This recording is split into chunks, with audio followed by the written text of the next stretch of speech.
ነው የምታወሪው? ምን ማለትሽ ነው? 2 ዓመት ሙሉ አብሮኝ የቆየ ፍቅረኛ ህይወቴ ሙሉ ሰጥቼው በራሱ ጥፋት እንለያለኝ። በራሱ ጥፋት እንለያያለሽ? እንዴት? ጥፋቴ ማሻሻል አልቻልኩም። ሁልጊዜ እየበደልኩሽ ነው። ስለዚህ እንለያያለኝ። ደሊና ጥፋት ማጥፋቱን ያው ይሁን ፈልጋለሁ። እንዴ እህቴ እባክሽን እንደዚህ እያዘንሽ እንዴት ነው? ምን ያክል ዋጋ እንደሚያስከፍል ሂጅ አሳየዋለሁ። በፍጹም አትሄድ። እሱ እኮ በጣም ጨካኝ ነው። ዛሬ እሱን እገላለሁ። እንዴ ዛሬ እስከ መጨረሻው ነው ምገላግለው በማለት እንግዲህ ኤልሳ ፍቅረኛዋ የተጫወተባትን ወንድም መከታ ነው እንግዲህ ካሌብ የእጁን ሊሰጠው ወጥቷል። ኤልሳም በጣም ፈርታለች። እሱ እጅግ መጥፎ ሰው ነው። ስለዚህ የሆነ ነገር ያደርግሃል፣ በፍጹም አትሂድ እንኳን ብትለው ካሌብ እንግዲህ ምንም ነገር ሊገድበው አልቻለም። እንዴት በህቴ ላይ በማለት እንግዲህ ሄዶ ይገኛል። ወይዘሮ ጽጌረዳም እንግዲህ በመድኃኒቱ እንደተመረዘች ወደ ሕክምናው ጋም ከሄደች በኋላ የምርመራ ውጤቱን እንግዲህ ወይዘሮ ቤዛ ሄዷ በገንዘብ ቀይሯ ትገኛለች። ሆኖም እንግዲህ ካሌብ ባይዋጥለትም ደሊላና ጽጌረዳ ግን ሁሉንም ነገር በማመን ስለሆነ አምነው እንግዲህ ኤልሳ ምንም ነገር እንዳላደረገች ነው የሚያውቁት። ግን ካሌብ እና ኤልሳ ምንም አልተዋጠላቸውም። ኤልሳም እንግዲህ አሁን ላይ በፍቅረኛዋ ተጎድታ እጅግ እያዘነች ነው የምትገኘው። እንግዲህ ትናንትና የተጠናቀቀበት ወይዘሮ ጽጌረዳ እንግዲህ ራሷን ስቷ እየተጣጣረች ድረሱልኝ ድረሱልኝ የሚል ድምፅ እያወጣች እያለ ቤዛም እንግዲህ በአሁን ላይ ለአንቺ ማንም የሚደርስልኝ ሰው የለም፣ እኔን የነካ እንደዚህ ነኝ በማለት እንግዲህ በር ስር ቆማ እያደመጠቻት ዛሬ አብቅቶልሻል ወይዘሮ ጽጌረዳ እያለች እንግዲህ ነበር ክፍሉ የተጠናቀቀው። ሆኖም በዚህኑ ሰዓት እንግዲህ እሷ እየተጣጣረች እያለ ኤልሳና ደሊላ ኩሽና ውስጥ ስለነበሩ የምን ድምፅ ነው? ምን እየሰማው ነው ያለሁት? በማለትም እንግዲህ ትቷ ትሄዳለች። እሷም እንግዲህ ትቷ እንደሄደችም ምን እየተፈጠረና ምን እየሆነ ባታቅም ወይዘሮ ቤዛ እንግዲህ እዛው ስር ቆማ እያለ ደሊላና ኤልሳ እየተሯሯጡ ይመጣሉ። ሆኖም እንግዲህ በዛን ሰዓት ሲመጡ ጽጌረዳ ትንፋሽ አጥሯት እየተጣጣረች ነበረ። ወደ ሕክምና ቦታ ይወስዷታል። እንግዲህ ቤዛም ከኋላ እየሳቀች አበቃለች ዛሬ እያለች ሳለም እንግዲህ እነሱም ሕክምናው ወስደዋት ይመጣሉ። እንግዲህ ሕክምናውን ከወሰዱ በኋላ እጅግ በጣም ደንግጧ ነበር። መድኃኒቱ እንግዲህ እሷ ስለቀየረችና ስለመረዘቻት አሁን ውጤቱ ላይ ይሄ ነገር ይታያል በማለት ፍራቻዋ እጅግ በዝቶ ነበረ። ሆኖም ወደ ቤት እንደመለሷት እማዬ ምን ሆነሽ ነው? ምን ገጥሞሽ ነው? ብላ ትላታለች። እንግዲህ ጽጌረዳም አንዳንድ ጊዜ ስናደድ እንደዚህ አይነት ነገሮች ያጋጥሙኛል፣ ልጆቼ ምንም እንዳታስቡ እንዳትጨነቁ በማለትም እንግዲህ ትላቸዋለች። ይሄ ነገር ይሄ ብቻ አይመስለኝም፣ ዶክተሩም የሆነ መድኃኒት የመመረዝ ነገር እያለ ነው ብሎ ይላል። እንግዲህ እሱም እንግዲህ እንደዛ ባለበትም ሰዓት ታዲያ እንዴትስ ይሄ ነገር ሊመለስ ይችላል? በፍጹም እያሉ እንግዲህ እርስ በራሳቸው እየተከራከሩ ሆኖም እንግዲህ ወይዘሮ ቤዛ ትመጣለች። እማዬ ምን ተባለች? ጨንቆይ ነበረ፣ ምን ሆነሽ ነው ብላ ትጠይቃታለች። ዶክተሩም ደግሞ ምን እንዳለ የምርመራ ውጤቱ ምን እንደሆነ ስትጠይቃቸው የደም ምርመራ አድርገናል፣ ሆኖም ግን አሁን ሳይሆን ውጤቱ ነገ ነው ብለው ይሏታል።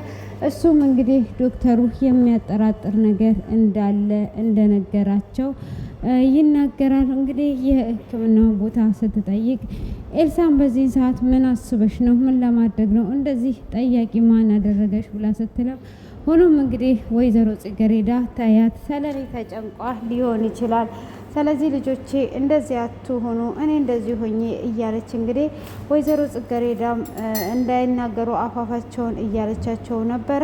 ከዛን እንግዲህ ኤልሳም ሆኖም እንግዲህ ኤልሳም እንደዛ ካለቻት በኋላ ቤዛም እጅግ በጣም ስለደነገጠች ወደ ሕክምናው ቦታ ለመሄድ ወደ ክላሷ ትገባና ይህንን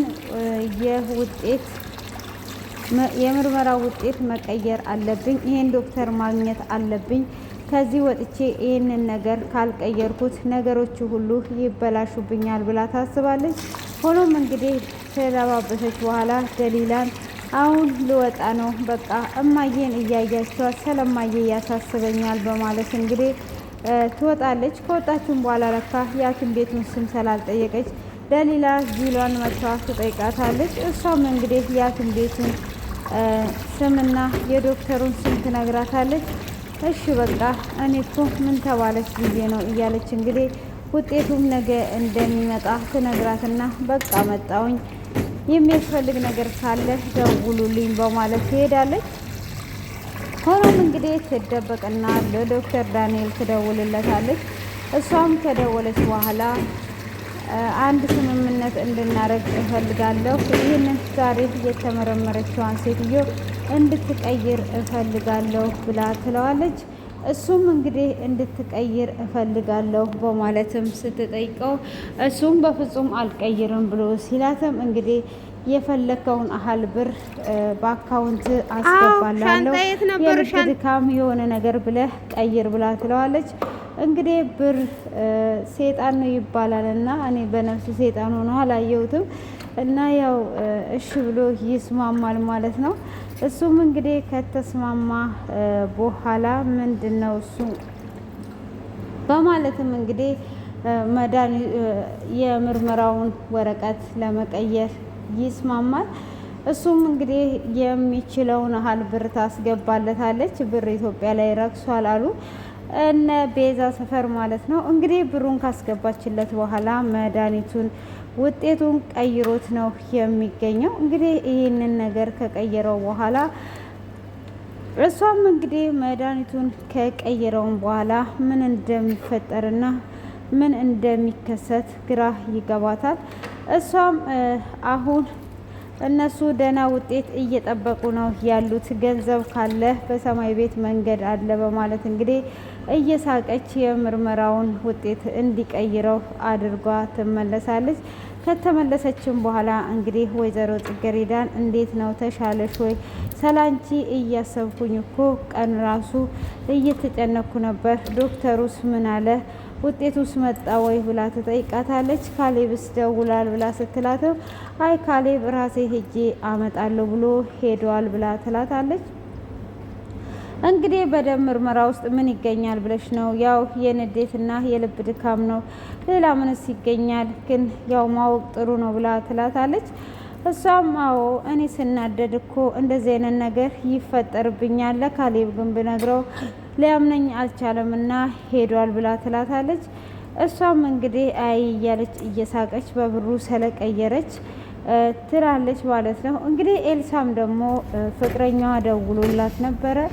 ፍቅረኛዋም እንግዲህ 2 ዓመት ሙሉ ስትጠብሰው ከከረመች በኋላ ጥፋቴን ማሻሻል አልቻልኩምና እንለያይ ብሎ ይላታል። እሷም እኔ ጥፋትን ትቻለሁ፣ ይቅር ብዬሃለሁ፣ እኔ የምፈልገው አንተንና አንተን ብቻ ነው፣ ስለዚህ በፍጹም ብላ ትለዋለች። እሱ ደግሞ አንቺን ልጎዳሽ አልፈልግም፣ ስለዚህ እኔ ሁሉ ጊዜ እያጠፋውኝ አንቺን ልጎዳሽ ስለማልፈልግ መለያየት አለብን ይላል። ይሄ ደግሞ ምን አይነት ጨዋ ነው እንዲህ? አሁን ይሄ ሰውዬ ነው ወይስ ልጅ ነበር? አላየነውም ገና ስናየው ሰውዬና ሰውዬ እንደሆነ እንነግራችኋለን ብለን እናስባለን ማለት ነው። ይሄኔ እኮ ሌላ ቀሱ ነው። ሻንጣ የት ነበር? ሻንጣ ነው። አይ ጉድ መጽዮ እንግዲህ እንደዛ ነው እንጂ እኮ እንትን ብሎ አይደለም፣ ለሷ አስቦ አይመስለኝም። እና ለማንኛውም ይመች ነው የሚባለው፣ ይመች ነው፣ ሌላ ምን ይባላል? እና አንቺን ከምጎዳ እንለያይ ብሎ ይላታል። ሆኖም እንግዲህ ወይዘሮ ኤልሳም እያለቀሰች ትከርማለች። እሷም እንግዲህ ለቅሷ ሳይቋረጥ እያለቀሰች ስቅ እያለች ነበረ። ሆኖም ይሄንን ነገር ምንም ነገር ማድረግ ስላልቻለች ክላሷን ዘግታ በተቀመጠችበት ደሊላ ትመጣለች። ደሊላ ምን ሆነሽ ነው ብላ ውሃ ትሰጣትና ያለውን ነገር ስትጠይቃት የተፈጠረውን ነገር ትነግራታለች። እንግዲህ 2 አመት በጣም ቀላል ነው። እንደውም ከ2 አመት በኋላ ራሱ ካልተመቸ መጠበሳለ እንዴ መጠበስ ነው ያልኩት ወይስ ጠበሰች ነው ያልኩት? አይ 10 አመቱን ቆይቶ መፋታት አለ እኮ ማለት 10 አመት አልኩ እንዴ 10 ቀን ማለት ነው። 10 አመት እንትን መስሎ ነው እንዴ? ወይ ጉድ ማጥዮ። ቆይ እስቲ ዶሮ ደግሞ እንዴት አባቷ ነው የምትሮጥ? በእግሯ ልትሄድ ነው እንዴ ያሰበችው? ቆይ አይዞሽ ኤልስዬ አይዞሽ በሆነ ድራማ ላይ አግብተሻል ነበር እንዴ? በቃ እሱኑ ከሱ ጋር ነው ችግር የለውም። 2 አመት ቀላል ነው፣ ግን እሱ በጥፋቱ ተጸጽቶ ሳይሆን ሌላ ሚስት አግኝቶ ነው፣ ሌላ ጠብሶ ነው። አንቺ ነሽ እንጂ ወደድሽው፣ እሱ አልወደደሽም። ችግሩ ይሄ ነው። ችግሩ ይሄ ነው። እቺ ዶሮ ደግሞ አሰማው እና እንቀጥላለን። ቆይ ጠብቁኝ፣ ጭንቅላቷን ልቁረጣት ብዬ ነው። እሺ ማለቴ ታፋዋን ማለቴ ቅልጥሟን ለካ ቅልጥም አላት እንዴ? ዶሮ ቅልጥም አላት ወይስ ቅልጥም የላትም? እስቲ ኮሜንት ላይ አስቀምጡልኝ። ቅልጥም አላት ወይስ ደግሞ ምን ነበረ? ፈረሰኛ የላትም አይደለም?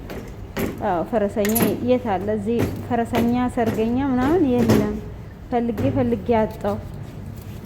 ስለዚህ ቅልጥም ነው ማለት ነው ያላት ይመስለኛል። እንግዲህ እስቲ እናንተ ከኢትዮጵያ ውጪ ያላችሁ ሰርገኛና ፈረሰኛ የላትም፣ እንትንም የላትም፣ ታፋም የላትም። አሁን ይሄ ቅልጥም ብቻ ነው ያላት ዶሪቷ ወይስ ምንድን ነው ያላት? አይገባኝም። 32 ቦታ ደግሞ አልሆንም አለች። ኦኬ 12 ቦታ ነው እንዴ? እንግዲህ የሞያ ሻንጣ የት ነበር? 32 ቦታ ላደርጋት ስል ለካ 32 ቦታ አይደለም። ድሮ ሲሉ ሰማለው 12 ቦታ። ኦኬ ታዲያ 12 ቦታ እኮ አትሆንም ወይ 3 ቦታ ወይ 4 ቦታ ወይ 8 ቦታ ነው እየሆነች ያለችው። የቱ ጋር ብቆርጠው ነው 12 የሚሆነው? አሁን እኛ 12 ነበርን፣ ግን እኔ 4 ቦታ ቆረጥኳት። 8 ቦታ ምን አጨናነቀኝ ብዬ 8 ቦታ። የት ነው ያለው ይሄ ለአባት የሚሰጠው እንትኑ ማለት ነው? ይሄ የሆነ እንትን ሰርገኛ የሚመስለው ሰርገኛ ነው ፈረሰኛ የሚመስለው ማለት ነው። እሱ ነገር የቱ ጋር ነው ያለው? ምንም አይታየኝም። በፈልግ ሁሌም ዶሮ ስገነጥል ፈልጋለሁ አላገኘሁትም። እና ምኑ ጋር ነው የማገኘው? ይሄ ለአባት የሚሰጠውና ለእናትና ደግሞ ለአባት ተቋርተው የሚበሉት የቱ ጋር ነው ያለው? ወይኔ ድራማው እኮ ረሳሁት። የቱ ጋር እንዳለ እሱን ንገሩኝ እስቲ። እና ነገ ኮሜንታችሁን አንብቤ ሴትዮዋ ግን ሰውየውን አባረዋለች ለማትሰጣለች እንጂ ፈልጌ እንትን ነበረ እንትን እናደርጋለን ንገሩኝና ታላቅየው ልጅ ስላለ ለታላቅየው ልጅና እሷ ትበላለች እና እኛ ቤት ያኔ እንደዛ ይበሉ ነበር። እና 12 ነው ኢትዮጵያ ላይ ሲባል ሰማሁ። እዚህ 4 ወይም ደግሞ 2 ወይም ደግሞ 8 ነው የሚሆነው። ይለያያል እንዴ ዶሮ?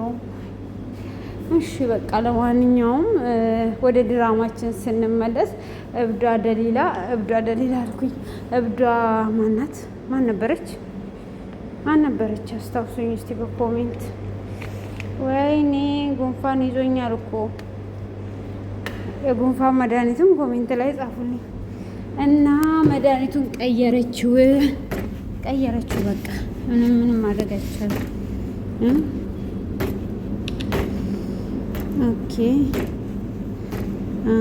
ቶክቶክ እንገባለን። ጉድ ሞርኒንግ ቱ ማይ ሲስተር፣ ጉድ ሞርኒንግ። ኦኬ እሺ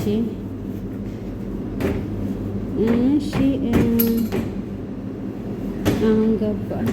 ኦኬ 12 ከግማሽ ነው መሆን ያለበት እንዴ? 12 ከግማሽ ነው መሆን ያለበት።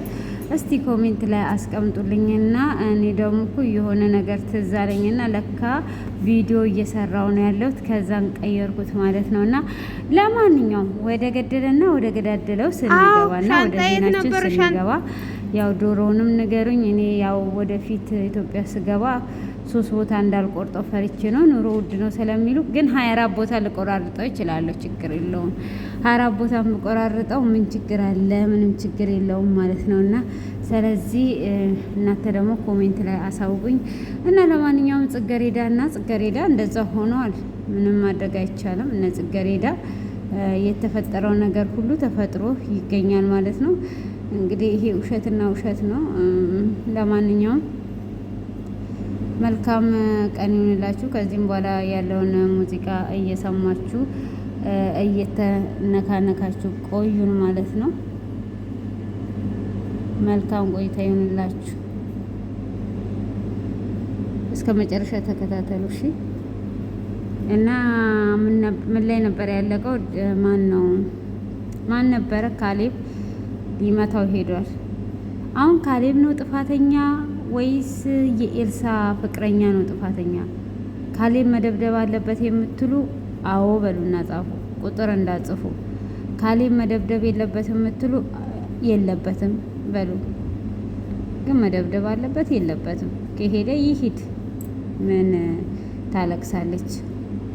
እኔ እኮ የሚያለቅሱ ሴቶች ነው የማይገባኝ። እግዚአብሔር ጠብቀን ከዚህ ሰውረን። አሜን አሜን። እና ለማንኛውም አታልቅሱ፣ የምታለቅሱ ሰዎች አታልቅሱ። እና ለማንኛውም እሱ ሊደበድብ ሄዷል። ኤልሳም ተከትላለች። ደብድቦ ሊያጋባቸው ነው ወይስ እንዴት ነው? አይገባኝም እኮ አይገባኝም። ለማንኛውም ያው ሲገባኝ እነግራቸዋለሁ። አልገባኝም ማለት ነው። ሲገባኝ ግን በደንብ አስረዳቸዋለሁ። እሺ ምንም እንዳታስቡ እሺ። እና የዛሬ ድራማው እንግዲህ በዚህ አይነት ሁኔታ ተጠናቋል።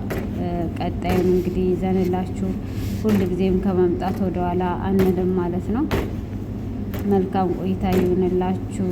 ከልብ አመሰግናለሁ ማለት ነው። እና ይህንን ይመስላል።